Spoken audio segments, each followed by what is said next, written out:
तो hello dear students and friends, आज की इस वीडियो में बात करने वाले हैं Rajasthan RSM SSB stenographer and personal assistant recruitment 2024 के बारे में। तो स्टूडेंट्स यहाँ पे दो प्रकार के रिक्रूटमेंट है, पहला स्टीनोग्राफर का है, दूसरा पर्सनल असिस्टेंट ग्रेड 2 के रिगार्डिंग है। तो इस वीडियो में जानेंगे इस पार्टिकुलर रिक्रूटमेंट के रिगार्डिंग एज लिमिट क्या रखे गए हैं, सिलेक्शन कैसे होगा, एजुकेशन क्वालिफिकेशन क्या है, सिलेबस क्या रहने वाला है, सैलरी कितनी मिलेगी, तमाम जानकारी को देंगे। तो वीडियोस पर बने रहिएगा और कंप्लीट वीडियोस को वॉच कीजिएगा। स्टूडेंट्स आप सभी दोस्तों भाइयों से यह भी अपील रहेगा कि वीडियोस अच्छा लगे, इन्फॉर्मेटिव लगे तो वीडियोस को लाइक एंड सब्सक्राइब जरूर कीजिएगा, दोस्तों में भी शेयर कीजिएगा और आपको कोई भी डाउट होगा तो हमसे कमेंट बॉक्स में लिखकर जरूर पूछिएगा। तो फ्रेंड्स बढ़ते हैं ऑफिशियल नोटिफिकेशन की ओर और वहाँ जाके कंप्लीट डिटेल्स को देते हैं। तो फ्रेंड्स आप सभी लोग देख रहे होंगे ये आपका ऑफिशियल नोटिफिकेशन है जो कि आरपीएससी के द्वारा जारी किया गया है। इस पर्टिकुलर फॉर्म को भरने का जो डेट है स्टूडेंट्स वो 29/2/2024 से लेकर 29/3/2024 के बीच में इस फॉर्म को भरा जाएगा। आपको इस पर्टिकुलर फॉर्म के बीच में भर लेना है आपका ये पर्टिकुलर इस फॉर्म को, ठीक है। आपको बता दें कि इस पर्टिकुलर फॉर्म के बारे में कि इसके एडमिट कार्ड और इसके एग्जामिनेशन के जो डेट है वो कब आएंगे, उसके लिए आप हमारे टेलीग्राम चैनल से जुड़ सकते हैं। टेलीग्राम चैनल का लिंक डिस्क्रिप्शन में दिया गया है। डिस्क्रिप्शन बॉक्स में डिफेंस ट्यूटर जॉब अपडेट के नाम से टेलीग्राम चैनल है, आप उससे जाकर जुड़ जाइए ताकि आपको सारे अपडेट्स वहाँ पे मिलते रहते हैं। स्टूडेंट्स बात करते हैं यहाँ पे पद के बारे में। दो पद के हैं यहाँ पे वैकेंसी निकाला गया है, एक शीघ्र लिपि का है जिसे हम स्टीनोग्राफर जानते हैं और दूसरा है निजी सहायक ग्रेड 2 के रिगार्डिंग जिसे कि हम पर्सनल असिस्टेंट पीए के नाम से जानते हैं। टोटल 474 पोस्ट पर इस वैकेंसी को जारी किया गया है। स्टूडेंट्स बात करते हैं यहाँ पे अब बचे हुए जानकारी, जैसे कि हमारा एज लिमिट है वो क्या रहने वाला है। तो एज लिमिट को समझ लीजिएगा। एज लिमिट को जाने से पहले यह समझ लीजिए कि आपके कैटेगरी वाइज रिजर्वेशन जो है वो क्या रखे गए हैं, जो कि आप यहाँ से चेक कर सकते हैं। आप जिस भी कैटेगरी से बिलोंग करते हैं आप अपने कैटेगरी वाइज जो वैकेंसी है उसे यहाँ पे चेक कर सकते हैं दोनों पोस्ट के रिगार्डिंग, ठीक है। पहला पोस्ट का ऊपर लिखा गया है, दूसरा पोस्ट का यहाँ पे नीचे लिखा गया है, ठीक है। चलिए स्टूडेंट्स आगे बढ़ते हैं और बात कर लेते हैं यहाँ पे बचे हुए जानकारी, जैसे कि हमारा एज लिमिट ये सभी आपके क्या रहने वाले हैं, ठीक है। तो एज लिमिट के बारे में बात करते हैं स्टूडेंट्स। तो आपका जो एज लिमिट है वो क्या होगा, आपका मिनिमम एज यहाँ पे स्टूडेंट्स आपके 21 से 18 वर्ष के होना चाहिए और मैक्सिमम वर्ष आपके एज जो होंगे वो 40 वर्ष के होना चाहिए। जो एज रिलैक्सेशन मिलता है स्टूडेंट्स वो यहाँ पे भी दिए जाएंगे, जो भी गवर्नमेंट का रूल्स है आपको वो यहाँ पे भी लागू होने वाले हैं।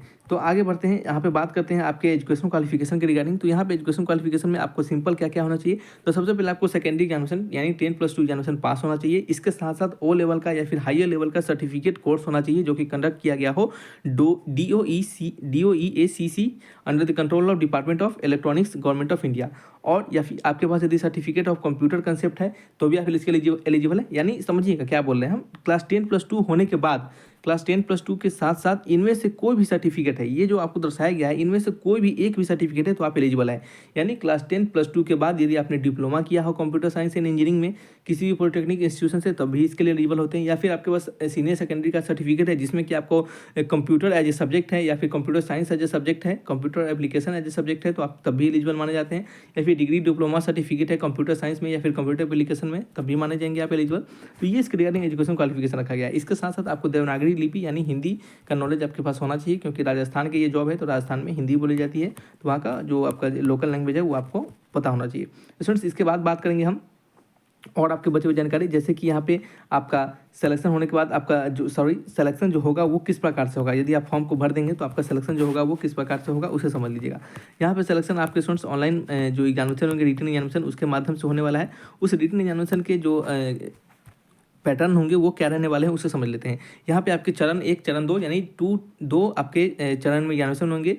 तो पहले जो एग्जामिनेशन होंगे उसमें क्या होगा, आपका सामान्य ज्ञान और दैनिक विज्ञान और आपके राजस्थान के सामान्य ज्ञान से रिलेटेड 3 घंटे का पेपर होगा, 50-50 अंक के, ठीक है। फिर उसके साथ ही साथ उसी यानी पैटर्न स्टेज 1 में ही आपके चरण 1 में ही आपके समान हिंदी और अंग्रेजी के भी एग्जामिनेशन होंगे जो कि 3 घंटे का होगा, आपका 100 अंक का होगा, ठीक है। जो स्टूडेंट्स पहले ये चरण 1 में निकल जाएंगे उनको चरण 2 के लिए बुलाया जाएगा यानी स्टेज 2 के लिए बुलाया जाएगा। और उस स्टेज 2 में आपका क्या होगा, अंग्रेजी आंसू लिपिन होगा, यानी कहने का मतलब अंग्रेजी का आपका 100 शब्दों का आपका वहाँ पे स्टीनोग्राफर का जो सिलेक्शन के लिए आपको 100 शब्दों का आंसू लिपि किया जाएगा। और फिर इसके साथ साथ आपके पास श्रुति लेखन यानी गद्यांश का कंप्यूटर पर अंग्रेजी में प्रतिलेखन और टंकन यानी कहने मतलब टाइपिंग होगा आपके गद्यांश का कंप्यूटर पे, ठीक है। फिर इसके बाद आपका हिंदी में आंसू लिपि होगा, आंसू लिपि परीक्षण हिंदी में होगा और उसके बाद हिंदी में आपका टाइपिंग होगा। यानी कहने मतलब पहले क्या होगा, इसका जैसे आपको वहाँ पे बोला जाएगा और उसको आपको ट्रांसलेट करके ट्रांसलेशन में आपको वहाँ पे लिखना पड़ेगा। ट्रांसलेशन या फिर कह सकते हैं सीधे आपको हिंदी में बोला जाएगा तो हिंदी में आपको लिखना रहेगा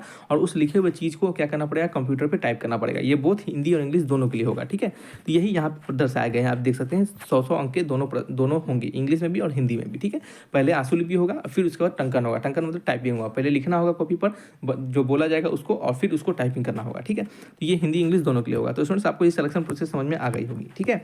अब यहाँ पे स्टूडेंट्स बात करते हैं सिलेबस के रिगार्डिंग। तो सिलेबस देख सकते हैं आप प्रति पेपर 1 के रिगार्डिंग सिलेबस यहाँ पे दर्शाए गए हैं, और दूसरा जो पेपर 1 में ही राजस्थान का समान ज्ञान है उसका सिलेबस भी दर्शाया गया है। पैटर्न ऑफ एग्जामिनेशन को देख पाएंगे, मैक्सिमम 100 मार्क्स के होंगे, 150 क्वेश्चन होंगे, ठीक है। ड्यूरेशन पेपर 3 घंटे का होगा, सभी इक्वल मार्क्स करेंगे, नो नेगेटिव मार्किंग, कोई नेगेटिव मार्किंग नहीं होगा। और इसके बाद पेपर 2 में आपका जनरल हिंदी और आपके जनरल इंग्लिश जो होंगे पहले के स्टेज के लिए, वो भी यहाँ पे दर्शा दिए गए स्टूडेंट्स। अब यहाँ पे बात कर लेते हैं आपके सैलरी जो होगा वो कितना मिलेगा, उसको समझ लीजिएगा पहले। तो स्टूडेंट्स आप सभी लोग देख होंगे यहाँ पे आपका सैलरी जो मिलेगा वो लेवल 10 का सैलरी होता है स्टूडेंट्स। लेवल 10 का सैलरी जो होता है बहुत ही बेहतरीन सैलरी होता है, जिसमें कि लगभग आपका 46 के आसपास इसका बेसिक पे होता है, या फिर 56 एग्जैक्ट हमें याद नहीं है स्टूडेंट्स, लेकिन लेवल 10 का सैलरी इसके आसपास होता है। ये आपका बेसिक पे है स्टूडेंट्स, और बेसिक पे के पास अदर अलाउंसेस मिलते हैं। ये जो अदर अलाउंसेस होते हैं ये आपके इसमें डीएनएस अलाउंस, महंगाई भत्ता, HRA, हाउस रेंट अलाउंस होते हैं, ट्रैवल अलाउंस होते हैं।